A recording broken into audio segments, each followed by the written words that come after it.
So, good morning na naman po tayo sa mga ating mga kakalikot channel dyan. So, meron ako dito ng isang airgun. Tawag dito is Escopeta Executive Black Room. So, ito yung unit na. So, nabili ko to sa site ng Escopeta Facebook page nila. Nag-contact lang ako. So, bali ito yung first unit ko na airgun. And, honestly, for the honest review lang sa unit na to is okay naman yung tama niya. Pero kung meron kayong planong upgrade or mag-convert ng CO2 to PCP, so advice ko lang sa inyo na hindi ito pwede kasi manipis lang yung tanke nito. So meron lang itong tank dito na manipis gawa sa I think ang klaseng method to is tube lang siya na manipis. So ilang inch, ilang millimeter lang yung kapal ng tube niya. So pag may bala kayo may convert sa PCP, this is not possible kasi sobrang nipis ng tanke niya, delikado. So kung paano ba ito i-operate is ganito lang. So meron pala itong scoop. Ito yung scoop natin. May ibang klase lang siya, mumurahing klase lang siya, Bushnell ng brand. 3x9x40 lang siya. So ito yung size niya. And this is our suppressor or silencer. Ito naman is meron siyang front sight, rear sight. Ito naman is yung para sa ating CO2. Kung paano natin ipapasok ng CO2 dito sa loob ng tangke. Tawag dito is quick pin adapter para sa PCP or sa CO2. Same size lang yan siya. Ito yung tank niya. So yung tank niya is may pila from dito papunta hanggang dito. Hanggang dito yung tank niya. So halos isang bangka lang ang tank niya. And then this is the charging handle. Ito. So, bolt action siya. Bolt action. So, pag sinabing bolt action, ito yung bolt niya. 2 cap na pala siya. First cap, ito yung first cap, and second cap. And kung paano i-release, kapitan na yung charging handle, kalabitin at yung dahan-dahang ibitawan ito. So, kahit kalabitin mo siya, nakadiin yung safety niya. And also, meron siyang safety dito para sa trigger safety niya. Actually, this is trigger and trigger guard niya. Ito yung trigger guard niya. Ito yung bolt, trigger guard. And this is may pinili kong checklist para dito sa ating unit. So, almost meron siya kapag CO2. Pag puno siya ng CO2, kaya niya mag-shot ng 8 to 10 shot yung malakas niya. So kung yung first cut niya, kaya abutin ng 12 shot pero mahina na yung ilang shot. So yung power up na shot niya is around 6 to 8 shot. Yun yung malakas pa na shots niya. So simple lang yung pagkalas din ng ating unit. So, ganito lang. Meron lang siyang isang bolt dito. Meron siyang isang bolt. Screw lang. Meron bali. Pag tinanggal mo ko isang bolt na ito, is tanggal na siya kagad. So, makikita natin napakasimple lang ng mechanics. Mechanics ng ating airgun. So, bali, ito na yung trigger assembly niya. Connected na siya sa body niya. Nakakonect siya sa tanke. So, yung trigger assembly niya, nakapix siya. So, pwede naman natin matanggal to pero mahihirapan tayo ibalik kasi naka-spot weld siya dito sa ating mismong unit. So, ganito gumagana yung kanyang first cap and second cap. So, pag kinap natin to yung ating itong charging handle niya, first cap, yan ang first cap niya. Sasabit siya dito sa first na kawit na dito. Yung second cup naman is ito. Dito. Second cup niya. So, balik natin. Yan. So, yun yung ano niya, mechanism ng kanyang trigger assembly. And also, ito naman yung kanyang barrel. So, hanggang dito yung barrel niya. From pillet pusher, dito yung kanyang lagayan ng bala. May maliit na hawang dito. From dito hanggang dito yung kanyang barrel. So, it was silencer. Extension naman siya. And nilagyan ko siya ng ray. Kasi ang nabili kong adapter is to, I think 20mm to. 11mm lang dapat yung adapter niya. Ito ang scope mount niya. So ang nabili ko is 20mm or 22mm. Pero ang dapat is 11mm lang. And also balikan natin. So ang pagbalik, ganun na din. Isang tornilyo lang kailangan ipabit. Yung kagad, pabalik mo siya. So ipit na natin ng konti. So sa mga nagtatanong kung paano ko pinakargahan ng hangin. So bali meron ako dito ng PCP pump. Actually, hindi advisable talaga sa escopeta gamit ng PCP pump kasi napakataas ng PSI na kaya i-produce ng pump na to. So, around 50 pumps mo is papalo na siya ng 1,400 PSI. So, napakataas nun. Delikado siya sa ating unit. Nipis lang ng tangke nito. Dapat huwag ka maglalampas ng around 800 PSI or 1,000 PSI para sa ating airgun. Kasi napakadelikado na siya. So, 1,000 PSI is not safe na dito sa ating unit. So, para sa mga first time ng mag-airgun na walang kargahan ng CO2 sa kanila, lalo na kapag ang unit mo is escopeta. So, ina-advise ko sa inyo na pwede naman gumamit nito pero dapat alamin mo kung ano yung gauge na tama sa unit mo. So, may gauge to is meron na yung nakalagay dito na MPa or megapascal.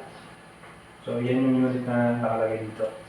So, dapat, may conversion akong ginawa is dapat ang maximum MPa mo lang, pag kinonvert mo siya sa PSI, ayun ako dito bali, ang 6 MPa na megapascal is convertible na siya sa 870 PSI na siya, 0.226 PSI. So, advice ko lang huwag kayong lalampas ng 10 MPa. Pero kung yung PSI naman yung unit na nakalagay dito sa ating PCP pump, mas maganda kasi madali mo siya Pero kung alam mo rin yung conversion, madali lang naman eh. Search ka lang sa Google ng conversion ng megapascal to pound per square inch or PSI yung tinatawag. So, advice ko lang sa inyo na mag-stay lang kayo sa 800 to 900 PSI kung ang unit nyo is escopeta, kaya nito, kaya ng akin. So, dapat alamin nyo kung gaano kataas yung hangin dapat maximum. So, pag nag-maximum ka kasi dito, hindi na safe para sa unit mo, saka hindi na rin safe para sa iyo kasi napakadelikado ng karga nito, napakalakas. Itong tangke na to, kakayanin siya. Kasi kaya nito ng, I think, kaya niya mag-handle ng, may nakalagay kasi dito na 4,500 PSI ang maximum niya.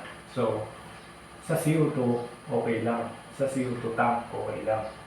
Pwede mo itong karga ng mataas. Pero kapag kinarga mo na siya sa unit mo, sa mismong airgun mo, dito sa mismong unit nyo, napakadelikado na. So, advice ko lang sa mga beginner ng airgunner natin, para sa safety nyo, dapat pag-aralan nyo rin yung PSI na tinatawag o yung pound per square inch, yung pressure ng hangin sa loob ng tangke mo. Or nanggaling dito sa PCP pump na tinatawag natin. So yung PCP pump na natin, ang unit niya is megapascal na tinatawag or MPa na nakasulat dito. So nakalagay dito is ang number niya is from 0 to 40 MPa. So advice ko sa inyo na huwag kayong lalampas ng 10 MPa dito sa gauge na ito, makikita nyo.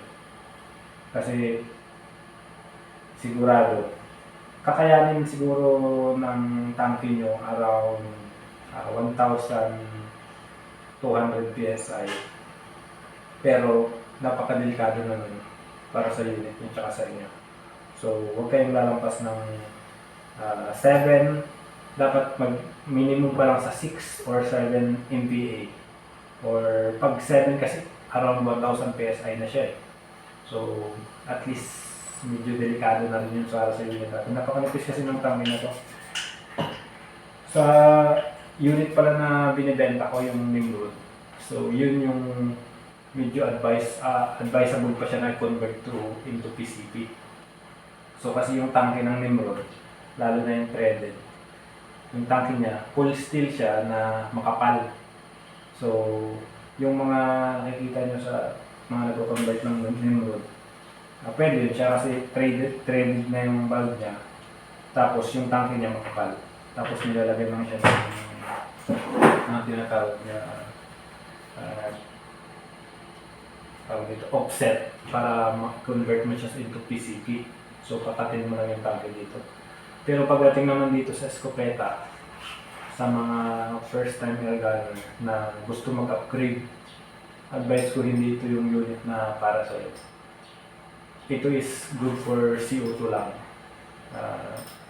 Disclaimer lang, hindi ako professional sa air gunning, pero pinag-aralan ko yung kung paano nag-work ang air gun. So, saka yung kapal ng tanke. Saka may background naman ako sa pagdating sa PSI or yung pressure ng hangin na kinakarga sa tanke kasi nagsuscuba rin naman ako. So, napaka-unsafe gamitin sa air gun na to. Kasi sobrang nipis ng tanke lang. Kasi yung air gun natin na i-convert into PCP, nagre-range yung tanke. From tanke, nagre-range siya ng mga converted na from 3,000 PSI. Tapos meron na siyang adapter na regulator. Binababa niya into 1,300 PSI, 1,800 PSI sa mga converted. So kapag nagloko yung regulator na galing sa tanke, papunta sa unit. So kapag manipis yung tanke mo, pag pumalo ng 2,000 PSI, kapag kinonvert nyo to, so sa sabog, delikado yung tanke, delikado kayo, pati yung unit mo. So hindi to advisable para sa conversion ng PCP. Mako-convert mo man to, pero ang mapapakinabangan mo lang dito is yung balay niya. Yung tank, tsaka yung assembly niya sa loob, yung hammer niya dun sa loob. Yun lang magagamit mo, pero papalit ka talaga ng mismong tanke tsaka yung assembly niya, lower assembly niya. So, yun yung ano. So, sayang naman. Kung mag-convert lang din kayo, doon na kayo sa ibang unit na ready for conversion into PCP. Honest review ko lang din dito sa unit na to.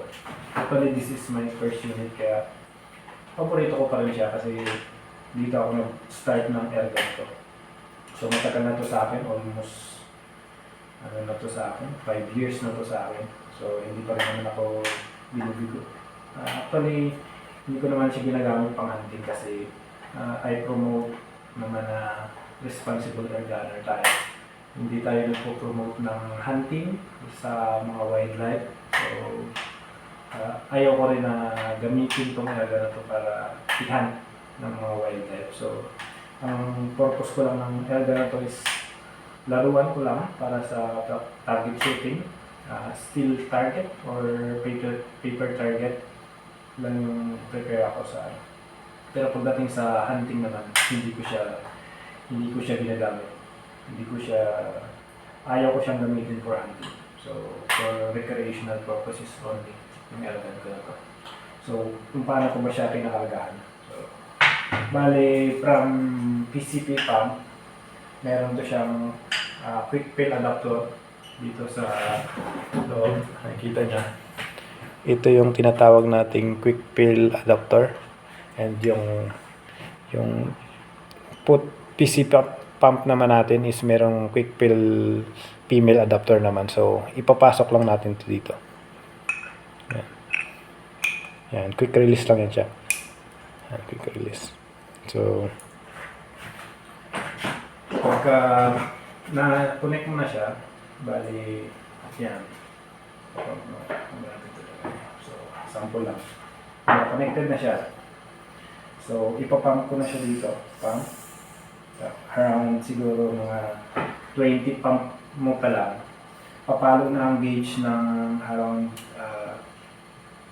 below 10, 7 to 10, 7 to 9 PS, megapascal or MPa hanggang dito. Papalo na siya dito. So, para sa akin, huwag kang lalampas kakarga para sa tank mo ng 10 MPa. Kasi ang 10 MPa, kapag kinonvert mo siya into PSI, is papalo na siya ng 1,400 PSI na siya, or 1,450 PSI na siya kapag nag 10 megapascal ka or MPa. Kasi tandaan mo, MPa yung unit na nakalagay sa gauge ng PCP pump mo. So dapat mong alamin yung conversion ng PSI to MPa. So dapat aware ka lang kapag gumagamit ka ng PCP pump. So, para sa mga nag-advise na pwede ang PCP pump sa unit na CO2 type na airgun, pwede naman. Pero dapat aware ka sa risk na papasukin mo. Dapat pag-aralan mo yung PSI at saka megapascal na tinatawag. So, yun para sa yung airgun mo. So, after that, ang PCP pump natin, meron siyang bleed valve na tinatawag. Ito sa likod. Ito yung bleed valve niya. So, dapat i-close mo muna ito. Ito yung pinakang niya para maglabas yung hangin dito sa tank. Ito naman yung bleed valve. So, kapag nakargahan mo yung tanke, i-close mo muna itong tank mo, and then i-open mo yung bleed valve na tinatawag. Ito yung bleed valve na sa likod. So, para mag-release yung hangin. Ayan. Pwede mo na siyang i-release. Kasi once na nauna mong tinanggal dito, na hindi ka nag-bleed valve dito, may possible na tatalsik yung uring ng quick release mo, yung may quick fill mo dito, na quick release. So, may uring yan sa loob na possible siya tumalsik kapag bigla mo siyang tinanggal dito sa CO2 tank natin. So, and then meron akong namang, para madali lang sa akin, ito yung ginagamit ko para madali akong magkarga ng, ito na lang yung magbibitin ko. So, yung top. So, hindi na ako magbibitin ng pump kasi nakargahan ko na to. Or pwede kong kargahan to ng PCP pump, pwede ko rin pakargahan ng CO2. So, mas safe kung direct ka na sa CO2 na dito mo siya ikarga. Kasi pang CO2 naman yung erga natin, hindi siya nakadesign para PCP. Pero ginagamitan ko siya ng pump. So, ganito lang. Connected ko na siya dito sa ating tank. And meron na, as you can see, meron siyang bleed valve na tinatawag. Ito. Up and down lang to. So, kapag nakaganyan, naka-close tong valve niya. Pag inopen ko, papasok yung hangin doon sa ating airgun. So, kung paano ba siya i-connect, ganito lang.